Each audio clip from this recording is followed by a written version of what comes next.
আসসালামু আলাইকুম ওরহমতুল্লাহি ওয়াবারাকাতুহু। আজকে আমি আপনাদের সম্মুখে আলোচনা করব যে তিন ক্ষেত্রে মিথ্যা কথা বলা জায়েজ আছে। তিন ক্ষেত্রে মিথ্যা কথা বলা জায়েজ আছে। ১ নম্বর, যুদ্ধের ক্ষেত্রে মিথ্যা কথা বলা জায়েজ আছে।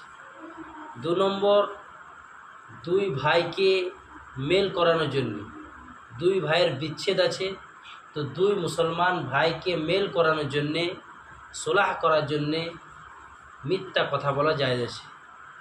৩ নম্বর, স্বামী স্ত্রীর মধ্যে প্রেম ও ভালোবাসা বাড়ানোর জন্যে মিথ্যা কথা বলা জায়েজ আছে। স্বামী স্ত্রী আপসের মধ্যে প্রেম বাড়ানোর জন্যে মিথ্যা কথা বলা জায়েজ আছে।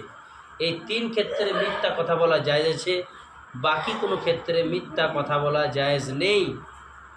আসসালামু আলাইকুম ওয়া রাহমাতুল্লাহি ওয়া বারাকাতুহু।